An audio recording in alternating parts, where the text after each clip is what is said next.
You guys are in for a real treat today. Let's play some Knuckles Chaotix. Arguably, this is the second best Sonic game in the entire series, right after Sonic Rush, which is, of course, no contest. So let's start a new file, and I'll show you guys how awesome this game is.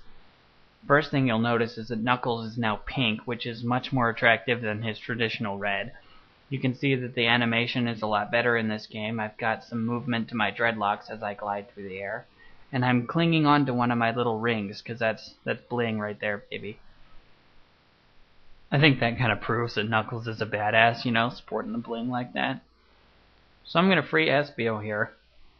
And as you can see, now that I've done that, we're sort of bound together by this magical thread of friendship.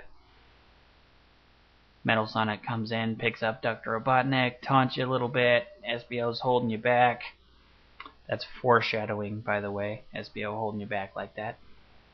So let's start into the first zone, shall we? Oh, first we gotta skip this crappy tutorial. We already know what we're doing, right?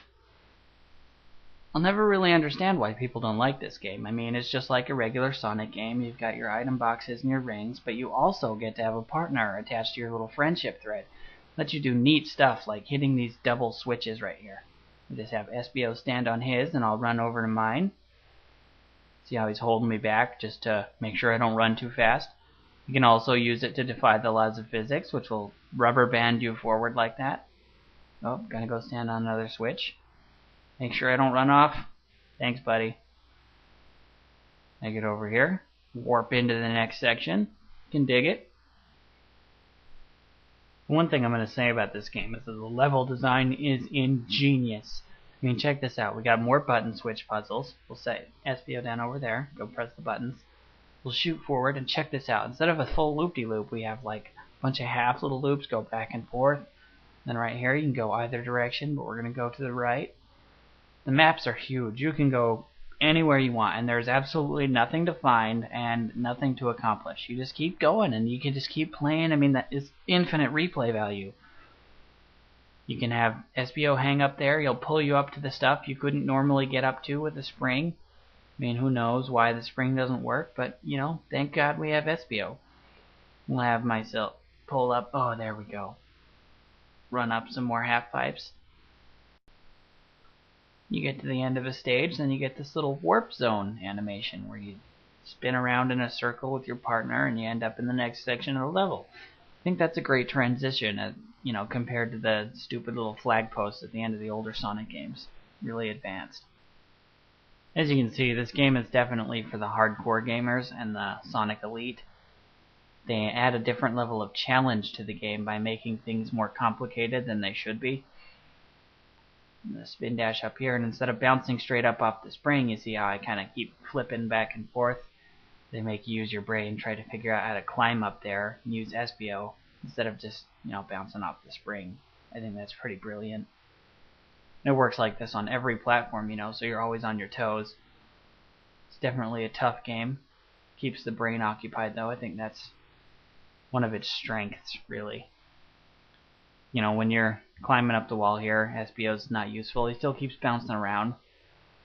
Keeps your mind occupied. Doesn't get boring as fast as the older Sonic games. As you can see, I'm just kind of bouncing back and forth on all these springs. Not really going anywhere. The levels are really wide and open to exploration. They don't really have a set goal. You just keep going. You keep playing. It's kind of more of a game to just goof off with, you know, enjoy the mechanics of the friendship thread. I mean, who wants to just jump up on that ledge when I could have Espio pull me up? Just flip all over the place. It's kind of fun to just goof off with this. Sometimes Espio will be flying at the screen like that. Want to get these rings, they're important. If you get enough rings, then you get to do the special stage at the end, and that's definitely a treat. Coming up here, we're going to see one of the things that really sets us apart from all the other Sonic games. I'm going to open this item box here, and now I'm in control of Espio instead of Knuckles. Which is really cool because I have a whole different move set. I can bounce off the wall like that.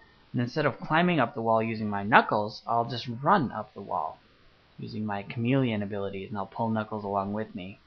See, that's something you couldn't do in a regular Sonic game. You would just have to climb up the wall normally. So I'm still in control of Espio, starting the next part of the level. I think it's kind of interesting the way he jumps. Instead of spinning into a ball like a regular Sonic character, he twirls into a little tornado. Even when he spin dashes, he does this.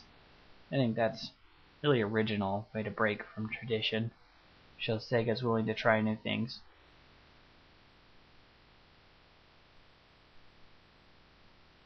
So here's the spin dash right here. Twirl.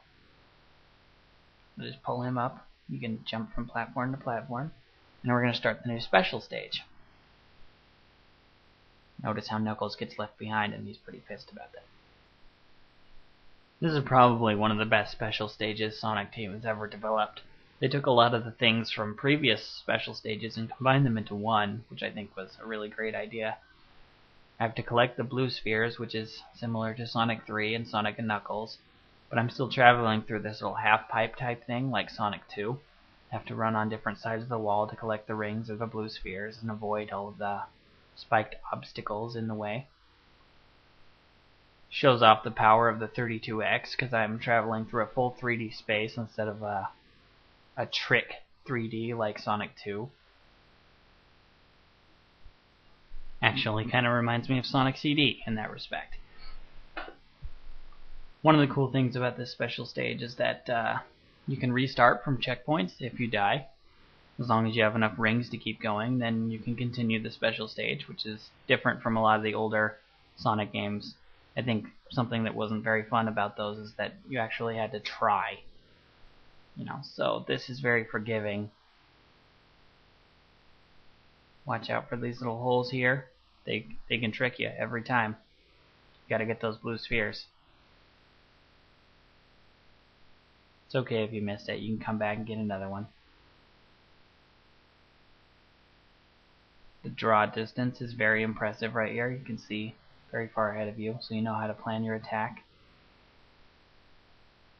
See, like avoiding those spikes. It's a breeze. Doesn't take a lot of skill. It's a good change of pace from the rest of the game where, hitting springs requires maximum effort. And there you go. I finished the special stage, and I hope you enjoyed my video. You should definitely check out this game. It's one of the best.